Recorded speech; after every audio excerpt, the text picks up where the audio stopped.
Hello and welcome to another episode of Soul Nectar Show, that show where we talk about all things essence, where we gather around the campfire and we share our stories of connection to that which is bigger than us, to the great mystery beyond the veil, to those synchronistic moments that reveal insights into our deepest shadows, that which we're not aware of, so we can become aware and we can realize and we can have new perceptions and we can take new actions and make new decisions about life that then lead to new perceptions of life that then lead to new experiences. I'm your host, Carrie Hummingbird, and I love having these kind of conversations. And I'm so glad that you joined me on these weekly broadcasts and that you're part of the community. And I would love to meet you if you're interested in that and have a conversation. You can book a discovery call at my website, carriehummingbird.com, Kerri, hummingbird.com. And you can use that little handy dandy scheduling tool to book a discovery call. I've got lots of programs going on throughout the year, and I'm very creative because I'm in my divine flow. So you never know what's going to be coming out of me next. So definitely get on my email list and check out the all the great stuff I got going on also at soulnectar.show, which is this podcast and website, soulnectar.show. Okay, so today's guest is going to be Sapha Arias. Welcome, Sapha, to the show. Hello, Carrie. Oh, it's so good to see you. And I'm excited to be here. So thank you. I am excited too. So Sapha interviewed me for her podcast, Your Soulful Goddess podcast. And of course, we talked about the mother wounds. Yep. We talked about the mother wounds. You know, I'm all about that right now. And so I invite you to check that out. I will put that link in the show notes so you have access to that. And a little bit about Sapha, though, because today we're talking about her and we're having this nice conversation on Soul Nectar Show about whatever is going to come out of our mouths. So don't expect anything because we don't know what's going to happen either. It's all up to great spirits. But Sapha is an intuitive life coach, a health and wellness consultant, and yoga teacher. She's been teaching yoga, energetics, health and wellness, and intuitive healing modalities for the past 10 years. Sounds about right. It's 2021, 2011. Yep, that's about when I started waking up.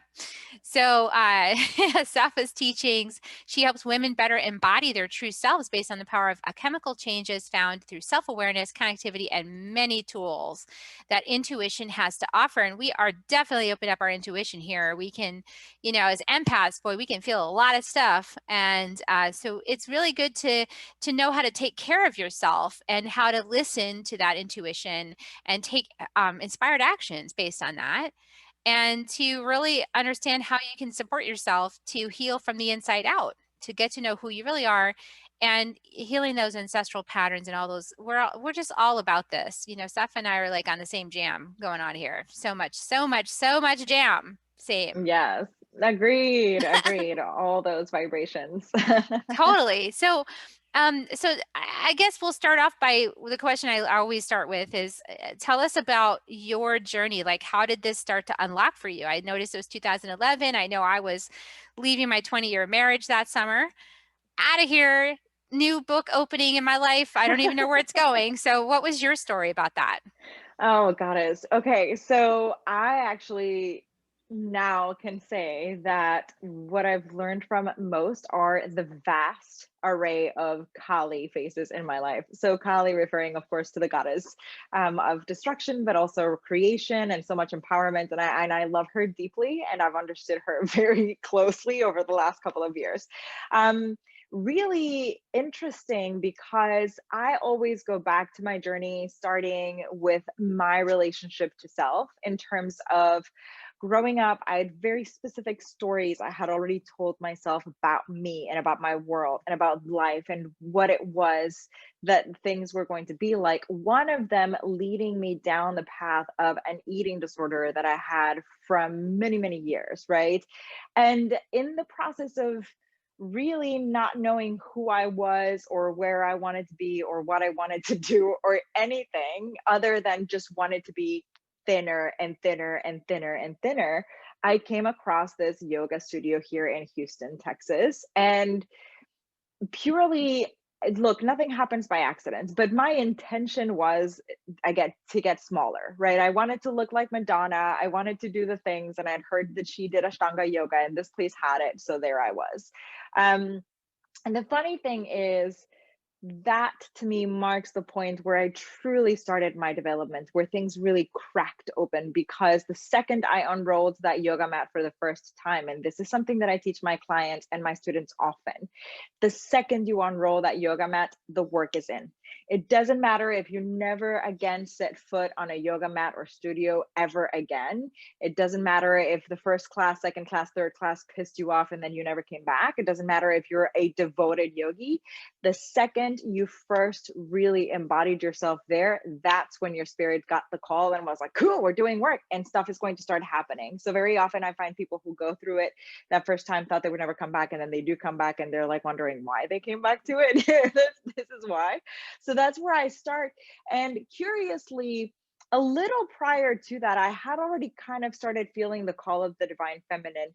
Um, but I didn't know how to spot it, or how to learn it, or how to hear it, or see it, or even know what the heck it was. I just remember having like a small glimpse, but me, I kind of let it go. And a little bit later, when I went through the practice, I started really asking deeper questions of myself and really going deeper into introspection and shadow work. I didn't know it was shadow work at the time, but it's what it ended up being.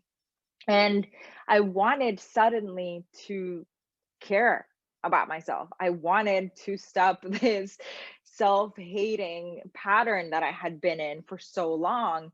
And little by little started changing my perspective, started changing my way of eating, started changing my relationship to food and self. And that eventually also led me a little bit closer to the goddess essence, and got very curious about the goddesses, particularly that we saw within the yoga community. And so, of course, did a lot of research into that mythology. I love mythology, so anytime I can get into it, I'm gonna. So I did that and got closer to the goddess that way. And one year, I was at a yoga conference. I had been asked to come and teach, and I had also taken a kundalini class that day. And I remember I had never taken a kundalini class in my life before. My Ayurvedic actual practitioner told me not to, because I have enough air in me that that could be too much, but whatever, I went. And I remember leaving. I'm also an HSP and an empath. Okay. So this was like a whammy for me. I'm already at a conference. There's lots and lots of people all around. It's kind of noisy. It's already kind of touching on those points for me a little bit, but not too much. But I go to this Kundalini workshop and I leave, and it's like the world had been turned up to like a billion. Like, it just was so much. And I was trying to find a place to hide. I was trying to find a place to be safe and kind of regroup from all of the everything that I was feeling, because it was too much and I didn't know how to ground back then.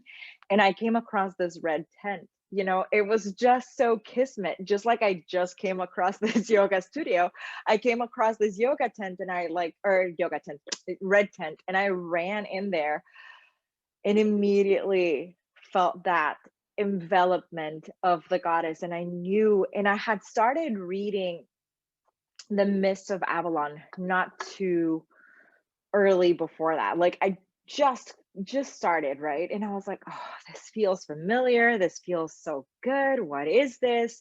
um and I had no idea what a red tent was, or the concept behind it, or where it came from. No clue whatsoever. I just remember I felt home.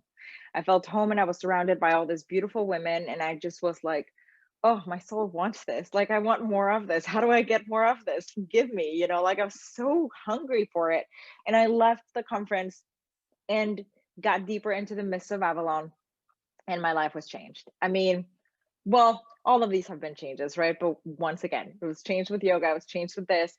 I just devoured that. And I really felt the call of the priestess so deeply within my soul, but also so scared of it, because you know, the way that I was brought up, it just wasn't acceptable for many different reasons, not only religiously, but also in a social sense. And so when I felt this call, and I was already teaching yoga, but I wanted to really like sink my teeth into this priestess thing that I was feeling the call to, and I didn't know how to, I shied away from it. And what I latched onto was the fact that people were coming up to me to ask for advice for nutrition. And I was like, cool, I will get an education in this. I will, have a certificate. I will have something to show up. I will get smart about this, and I will give you proper science versus me just saying, oh, just be vegan, like the standard thing that you get sometimes. And I did that. I got my nutrition certification.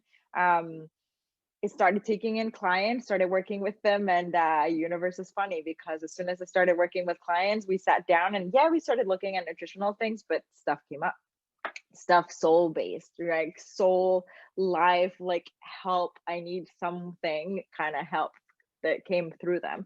And that's where I really started to realize, oh man, like, yeah, no matter how I cut this, no matter how I look at this, I'm going to have to do this. And boom, wouldn't you know it, 2018 rolls around and it's another kamikaze. Like my life gets turned upside down, but real good. I mean, like all of the points up until now have been a good shakeup, but this was earth shattering, like complete destruction, obliteration of old self. I mean, really, really, really, up until that point, I was still kind of living life, but on the surface, I wasn't really fully here. And in fact, I mean, still today, looking at the fact that I'm alive now shocks me because I wasn't expecting that. It wasn't in my spectrum of reality. 2018 rolls around and it like lays a whammy on me and specifically goes, get real, like get honest, stop lying to yourself. What the hell are you doing with your life? And I just like didn't know what to do. And it meant leaving my husband of 13 years, and it meant being on my own for the first time as a grown up ever in many different aspects, by the way, super scary. It meant really getting crystal clear about who I actually was and changing a career path that I had specifically chosen because I thought it was going to give me like safety and was going to be accessible. It just meant so much, so much. And so that's what leads me to today and really allowed me the power and the energetic to become embodied. To me, that's a word that keeps showing up so much and that I feel is so important for all of us. Because for up until now, I think we've focused a lot on self-love and self-acceptance. Self-love, I'm a champion for. Self-acceptance, I don't like because anything that you accept, you are putting up with. So I'm always like, no, if you're going to do a self anything, self-love, but self-embody and then self-embrace, those are my things. And I was able to do that, did the rebranding, became Your Soulful Goddess, and I'm in this process to serve other women because I would love nothing more than to see women across the globe break the shackles, get out of that cage, that gilded cage that seems so comfortable and so perfect, and not only like embody the essence of Lilith, but really become a breaker of chains. And to me, that's just like what calls to my soul most.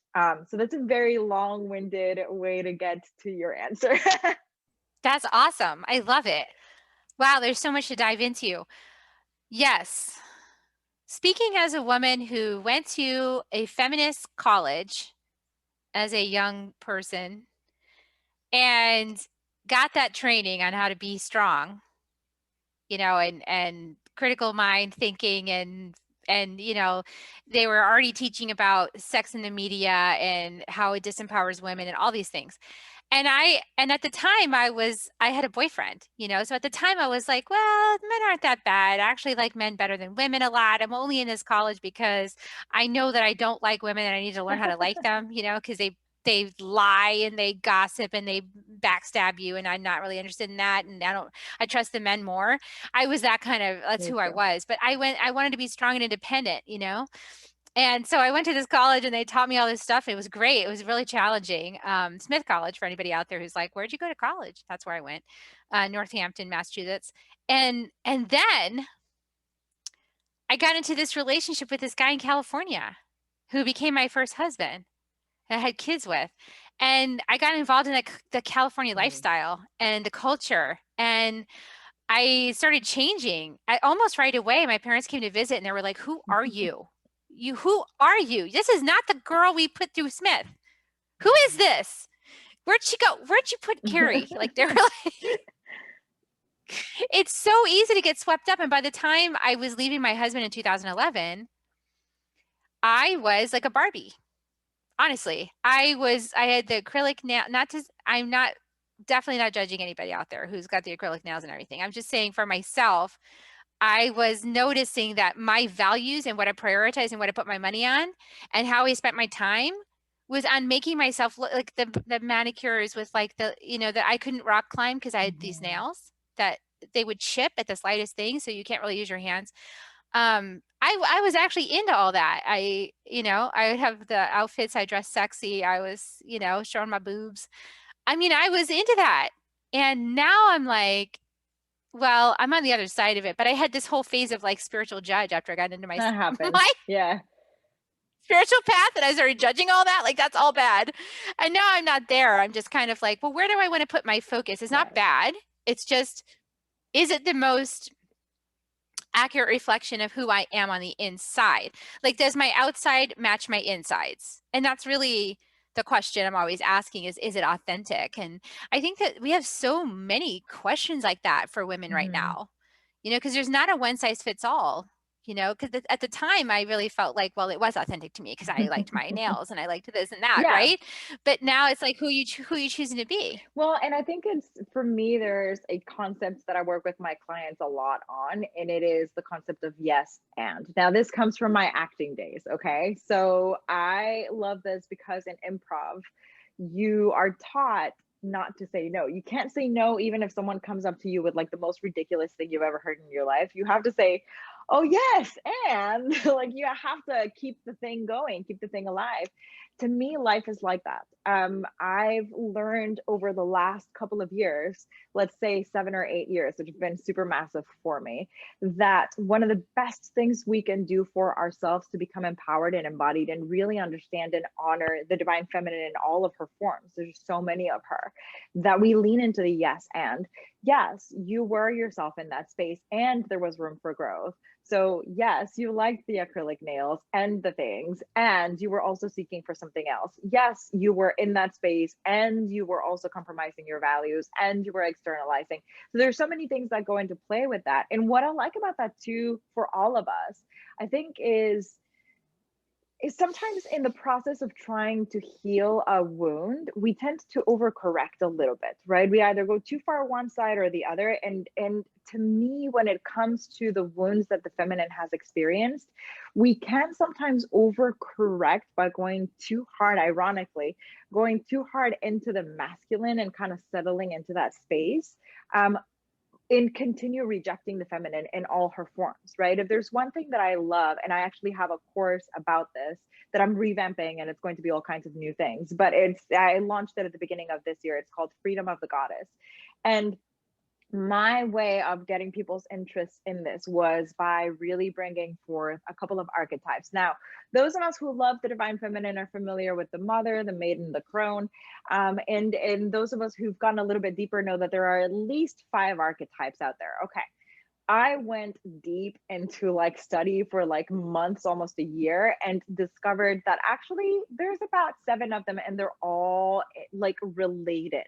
Like it's not like one can be without the other. They are the epitome of the yes and, because the goddess is the epitome of yes and. Yes, you wake up in the morning like a mother, and in the afternoon you could be a maiden and you can be what I call the free spirit, and then at night you can be the breaker of chains, and the next morning you're going to be something else. Yes, and it's a continual thing. It's constantly going and going and going. But so the reason I like that and I find that it's so empowering is because we've tried to overcorrect so much for our core wounding of the divine feminine that we've somehow latched onto this idea that in order to be in the divine feminine, we have to fit within certain confines.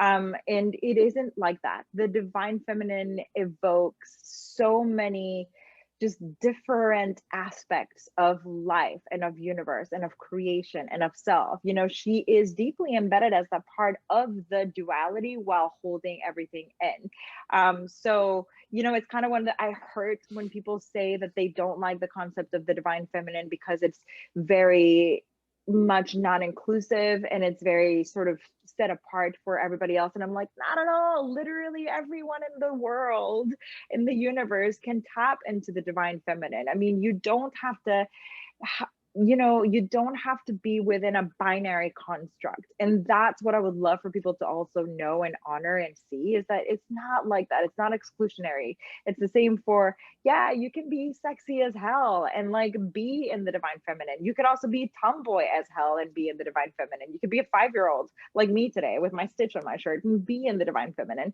Like there are so many yes and.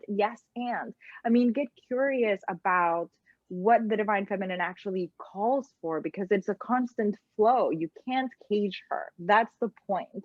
Trying to cage ourselves into just one parameter, just one view, just one dichotomy doesn't work.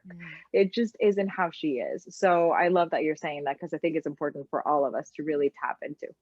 Oh my gosh, like I have faced so many of those moments in becoming a mother, especially because becoming a mother is like a role in life that has so many rules for how you're supposed to do it. And we don't all agree what the rules are, so that makes it even more interesting. But like, for example, mothers are not supposed to be sexy. Well, then how did they have sex to produce a Yeah. child? Like, mothers are not supposed to be sexy. And, and mothers are not supposed to have sex. Like, once you become a mother, like that doesn't happen anymore. That just Right. ends. Like you became a mother now and you're no longer, you're frumpy now. You're supposed to cover it up and be respectable. Ooh, Things like that. yeah. Yeah. And I confronted all of that. Like I didn't really know what to make of any of that, because I definitely had um well, I have promiscuity in my gene keys chart. So Jinkies chart. I love that, by the way. It's just, I just really love it. I have it. I'm a flirt.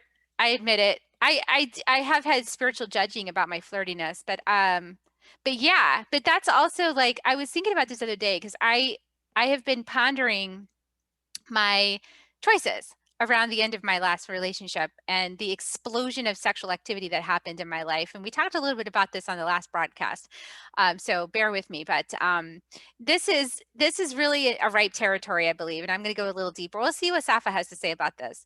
But I feel like there are so many restrictions and rules about how a woman is supposed to express, most I said supposed to express her sexuality. And when you combine that with roles that women play, now you have more rules. And when you break those taboos, then people start judging you for breaking those taboos. And then you probably judge yourself too.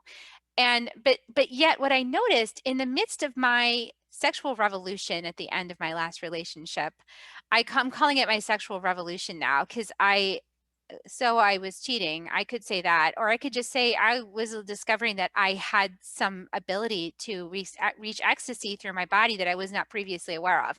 And I suddenly became very interested in exploring that to the maximum capacity I could possibly explore that, to figure out all the ways that that could happen, because I didn't experience that in my marriage and I hadn't experienced that up until then.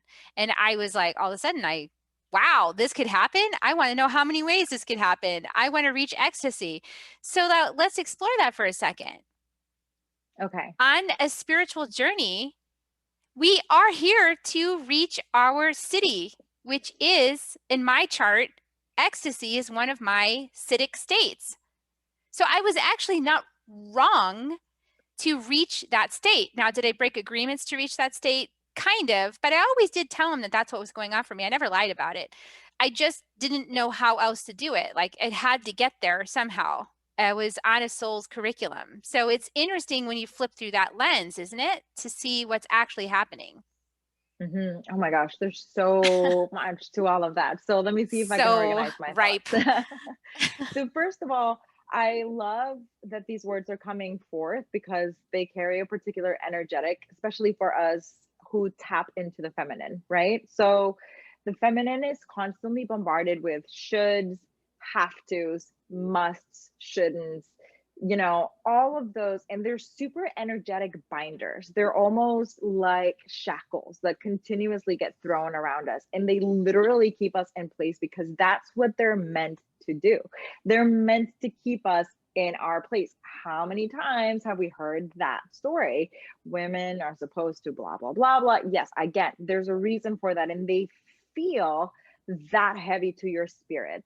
Um, and so that's the first point. I would love to just invite everyone with the things in your life that you find yourself constantly saying have to, should, shouldn't, must, mustn't. Take a closer look at what they are and how they keep repeating in your life, because that's showing you a pattern of something that is tethering you down, not just to story and core wounds, but something that's literally taking your power away. You're giving your power away to this shackle, to this thing. It's a thread that you can follow. It's some work that I do with my clients one-on-one because it's powerful. And honestly, sometimes it takes time. So, and by the way, you will continue using these words in the positive end as well, because then you can say, well, we have to do better for ourselves. Okay. It still feels a little bit like, yeah, but it has the right idea. It's just that sometimes our vocabulary doesn't quite reach the range that we're looking for. So have to do better for ourselves could change to we really need to lean into, but see need is there again. So you have to get super like sifty. And sometimes it's hard. And sometimes there's not enough time to do it. Like, for example, on a podcast or, in a conversation like this, but we really kind of get super like sneaky about how we find better words to empower ourselves, right? Or we can say we lean into becoming empowered and embodied, and this is how we find our freedom. That's a long way to say it, but guess what? It carries a higher energetic, and then we kind of do away with the have to's. So just leaving it out there for everybody to consider. By the way, that's something that I practice daily, and I'm still long way from being super good Conscious at it, but I'm languaging. getting on it. It's languaging, and because I Conscious believe language. that it's spells. Oh What you yeah, our spell, words you are spells. create. Mhm. Yes. Yeah. Yeah, So, and so the other thing about that, let's while we're on the subject of words being spells, because I realized that on the psychotherapy couch, and you guys have heard me talk about this before, but I was casting spells on myself week after week using powerful emotions, which is something psychotherapy does with people as a way to heal them. But actually, what happens if you're in it any length of time, you're actually just recreating the thing, unless they're using a modality that helps you feel it to heal it and watch your language and change the story. Unless that's happening, it's just recreating the same wounding week after week after week after week after week. And mhm. I took me 20 years to realize that, because I needed more expertise in navigating all of those thought tunnels that I was here to help others navigate. So casting spells on yourself is one thing. And then it's even more desirable to change the languaging to not cast spells on other people. And so Mhm. this is another thing that I notice in language too, is that oftentimes before I was aware of this, I would talk about something going on with myself, but I would use, well, when you do this and you do Right. that, and then you're having this experience, and then this is happening for you, then you feel like this. That is speaking for the other person. Right. But it's not, but when we do that, if we do that, we're actually using language to cast spells on other people. And that, if I've noticed, that makes people upset. Like, so if Mhm. I'm wanting to have a conversation with somebody about something I notice in a relationship, if I use the you thing, they get kind of affronted by it, Sure. because Sure. in some way we all know that that's a spell being put on us that we don't agree with.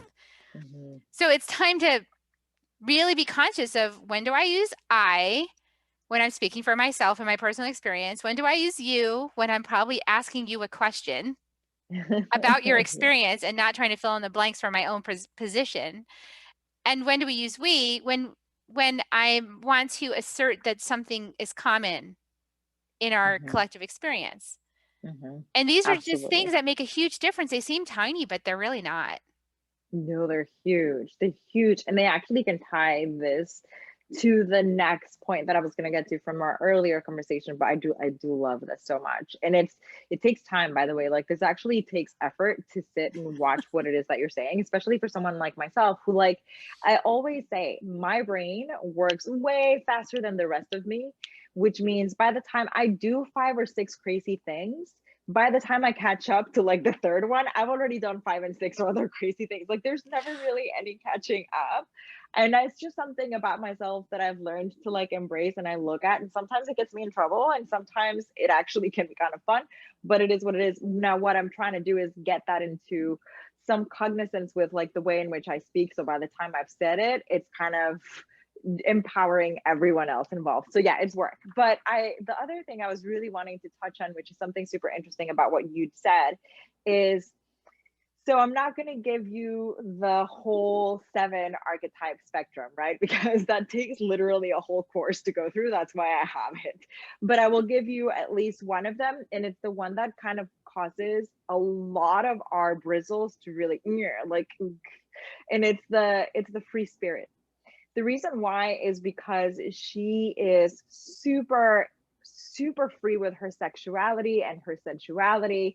She's no qualms about literally walking up to the next door neighbor naked and just be like, what's up? But like with no real ill intent. She's someone who makes us uncomfortable because she brings up a lot of internal struggle about our own self-awareness and our own self-love and our own self-understanding of our own sexuality and sensuality, which a lot of us have had really deep wounding around, not just in a shame-filled way, which I always say anything that shames you enslaves you. So not just in a shame-filled way, but also in like a repulsive kind way. It's like you were saying, oh, moms shouldn't have sex anymore because like, ew, that's gross. Like it's just so, and all of these also have been tools used in the past to keep us again in our place. Stay where you are. You should be a good little girl. You shouldn't curse. You blah blah blah blah. Should, could, have to, must. So all those things around her. And she also is just free, man. She will go with whatever it is that she's feeling in that moment and chase after it. She's a kind of energy that will travel the world wide and like have no problem not having like a quote unquote home or home base or whatever. She's the one that all eyes go to, no matter where you are. And you know what? That makes us uncomfortable because we make it about a projection of what we want to be, but can't, because for whatever reason in our minds, that's a no-no. Whether it's, oh, I'm not pretty enough, I'm not blah blah enough, fill in the blank. There's a myriad of stories that go into that. Also makes us uncomfortable because we've been taught specifically to fear that archetype because it means that that's the one that's going to come along and take our man away or blah blah blah, ruin your life. And I hate those words because they're just ugh. The narrative is so yuck to me at this point that I'm just like, I could be like not with this. So I hear that, and if we all would learn a little bit more deeply about all the archetypes and just really tune into those flows and acknowledge the goddess and the divine feminine as that constant expansion and retraction, as that constant shifter.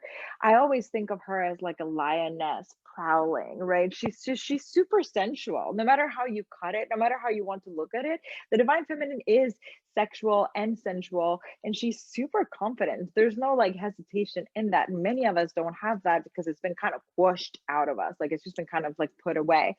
And that sexual exploration, the desire to feel ecstasy, the desire to savor, delight in, and literally like delight and savoring in everything, because we don't even know how to do this with our foods. Most of us have a really contentious relationship with food to the point where we don't really even know what we would eat that would bring that sense of orgasm to self. So then take that and put it in the bedroom. Who knows? Like, no freaking clue. Myself included. I had no idea what like an actual orgasm would feel like with a person, right? For the majority of my life, many of us can say this. It's true. And part of it is because we've rejected the essence of that archetype so hard. We're like, no, that immediately makes you dirty, it immediately makes you bad, it makes you filthy, it makes you less than, it makes you flighty, it makes you unreliable. And you know it baffles me because on the one hand we try to glorify someone like, for example, Samantha from Six and the City, and be like, oh, she's such a feminine badass, she just does whatever she wants, I wish I could be her. Some of us say that, some of us go like, ew, right? Still within that. But then at the same time, we do all fall into, I almost said always, but we fall into this trap where we go, "Oh, that girl's a slut. She just sleeps with everybody." Or that person is bad. She's literally like sleeping with a billion person, like billion people and blah blah blah. Like we do this thing that's been ingrained into us. We've been trained. We've been trained to be nasty to ourselves. We've been trained to be nasty to each other. We've been trained not to trust our intuition. We've been trained not to trust the divine feminine sexuality, sensuality. We've been trained that anything that is outside of the normal, anything that is outside of the confines of what has to be a certain way is bad forever, horrible, can't be. And I see that in so many of us in so many different ways. I mean, just to use myself as an example, real quick, I remember I was so shocked, man, when I was getting divorced. I kept feeling like I had to have a reason that was major. I kept feeling like I had to excuse behavior that hadn't even happened. I kept feeling like I had to make something up. Like there, you know what I mean? Like, look, whatever it was, literally, if I would have woken up like next morning and said, I'm done. This was fun. We served each other. Contract's over. Time to move on. That would have been fine. That would have been perfectly fine. So anybody who's listening to this, who's in the situation, dude, it's okay. You don't have to justify or explain yourself to anybody. You listen to your intuition, yourself, your inner knowing, your divine calling, and you lean into that. Period. End of story. Can there be reasons? Yeah, sure, there always are. Like the truth is, there's going to be something, right?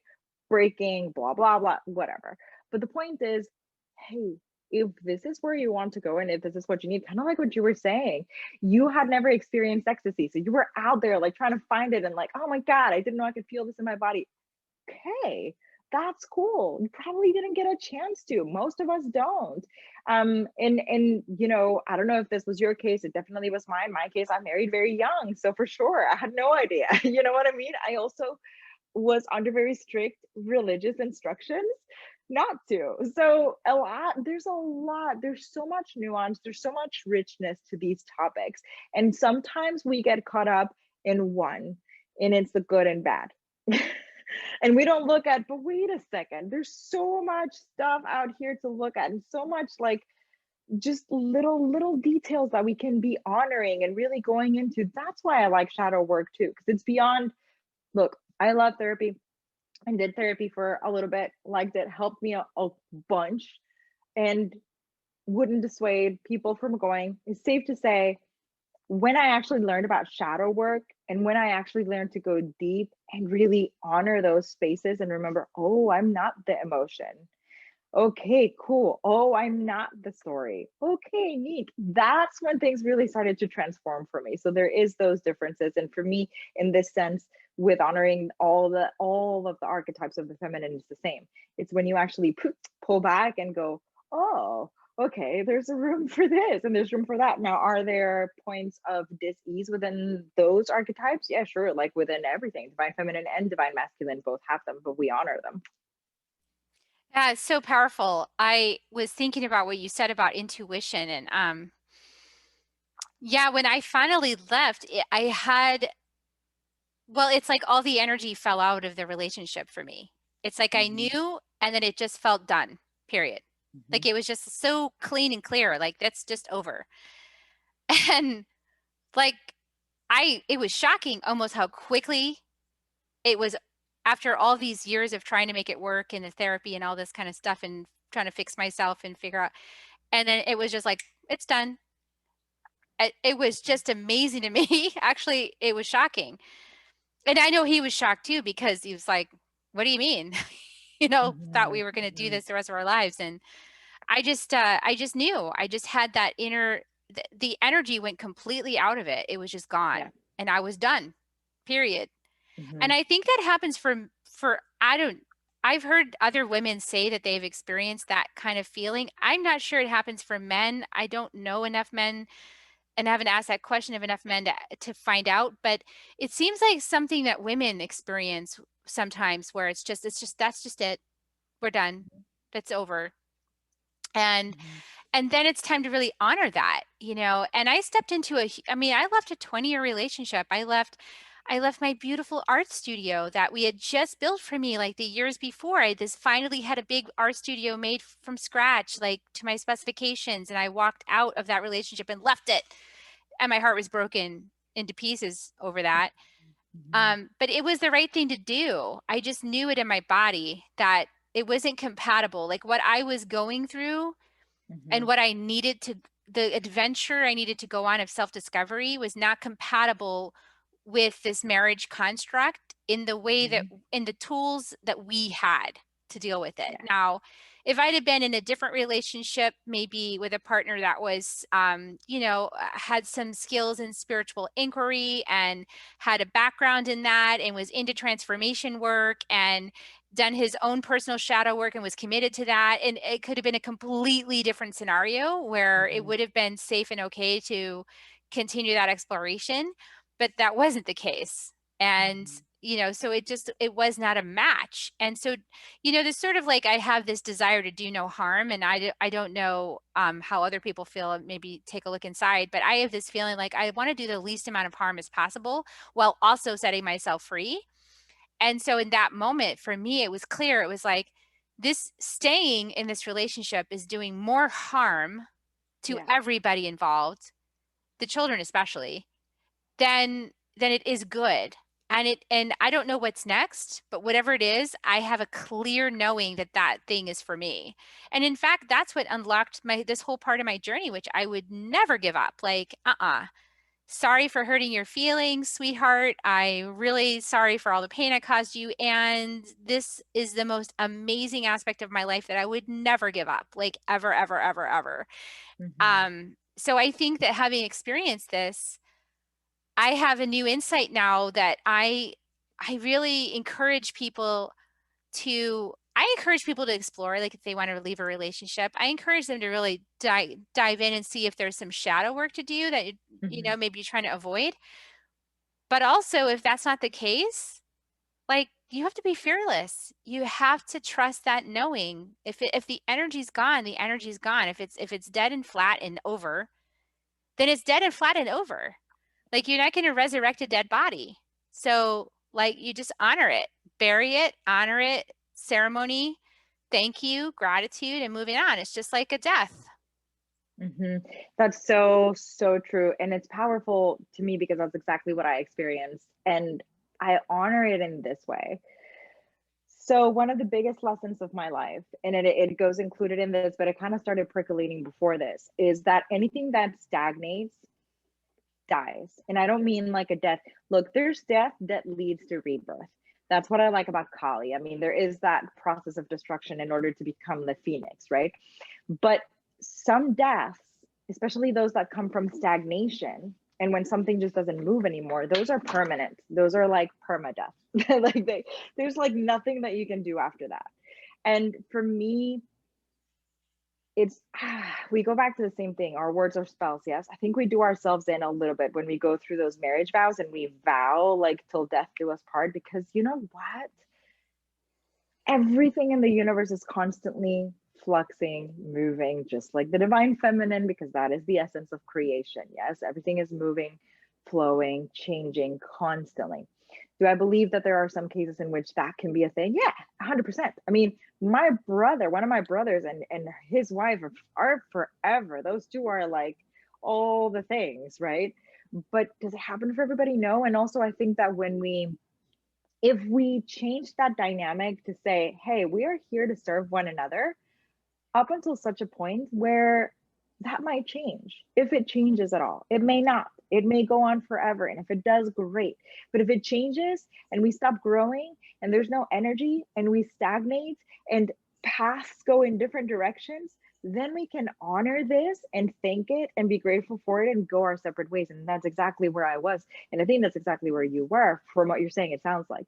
So, and again, if you're listening to this and you're at that point, man, always ask why. I say there's nothing more beautiful than becoming the most earnest, curious detective of yourself. Because the more you actually lean into that, the more you'll glean stuff, in everything, in your business, in your relationships, in your self-development growth and everything. Because when you sit there and you ask, wow, what is it that's making me question this? Why do I feel like this is over? Why do I feel like I felt like it was broken? I kept using that word, broken, broken, broken. I kept bringing it back, and I didn't really know why.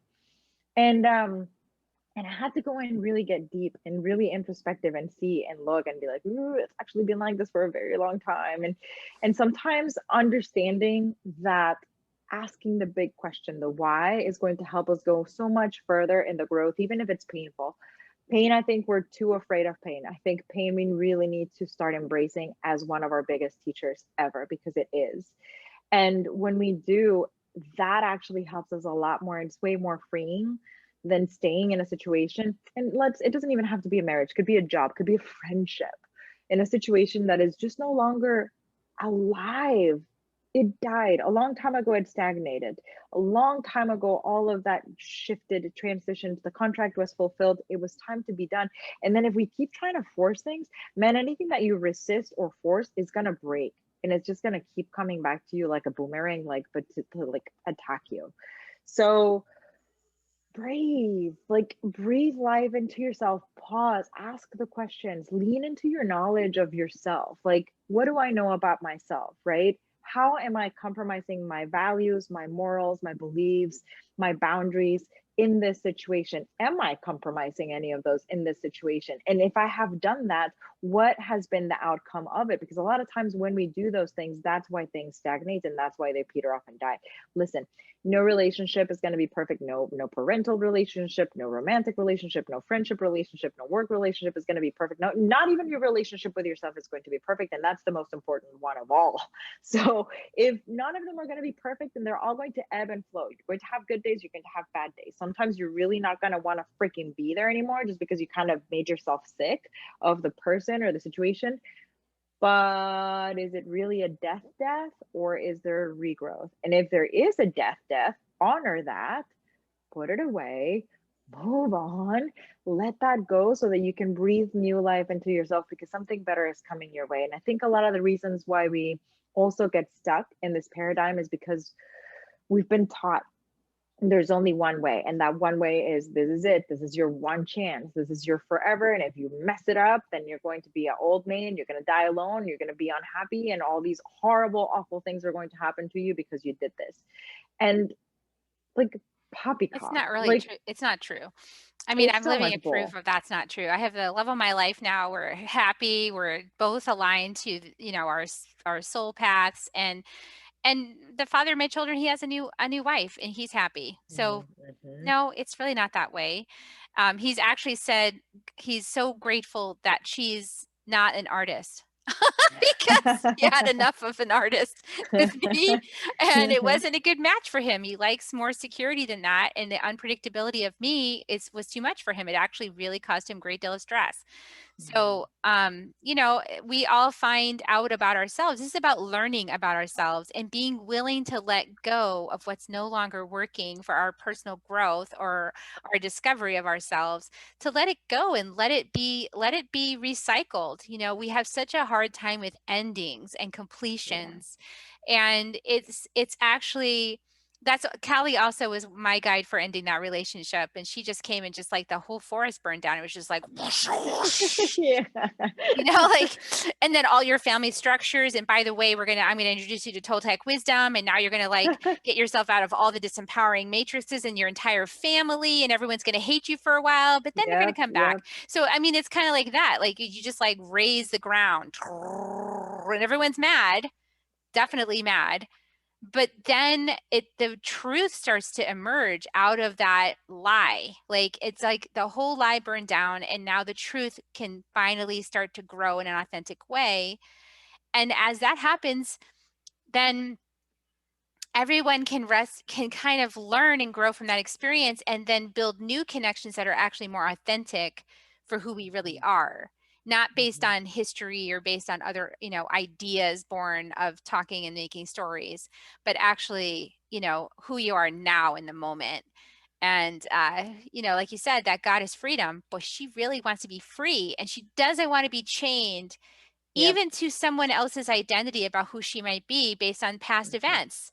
Mhm. She doesn't want that. She wants to be free to explore and discover and evolve and change and grow and and morph, to become a Mhm. shapeshifter. So anyway, that's my expression with her. And Same, same.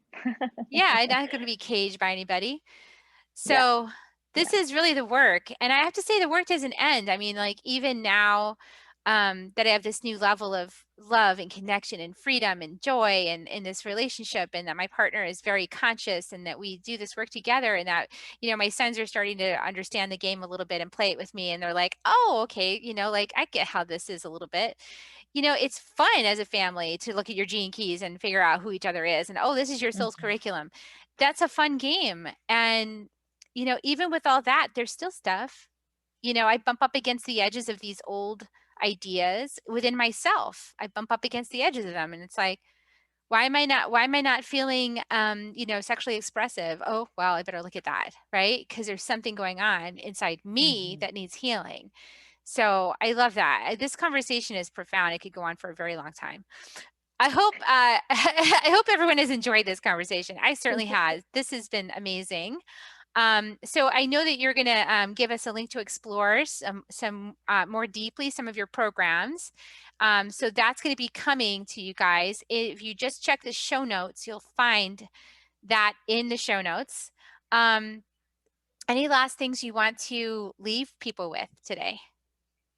Yes, I think the biggest sort of resounding message here too, and we can tie it back to everything that we've talked about, is that part of one of the other reasons why we kind of get stuck in our lives, period, end of story, like doesn't matter if it's relationship or work or whatever, is because we do have a sense of, well, what's going to happen? I'm going to be like, catastrophic sort of essence, right? But the truth is, I would love for all of us to know that no matter what happens, literally no matter what happens, even if everyone in your life walks away from you tomorrow and you've no job and like the worst thing that you could think about in your mind happens, you are still going to be okay. You are still going to be taken care of. You are still going to be provided for. You are still going to be loved and you are still worthy.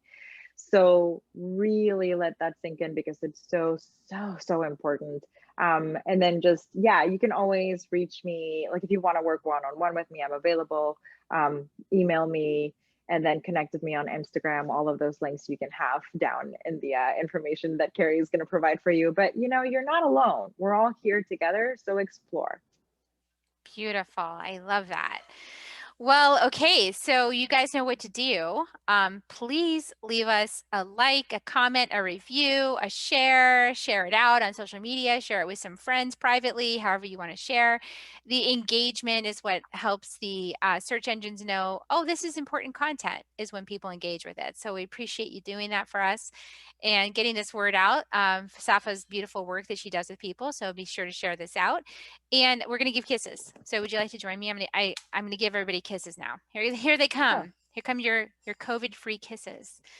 okay. Mwah. That's so cute. I love you all, and we'll see you next week on Soul Nectar Show. Bye for now.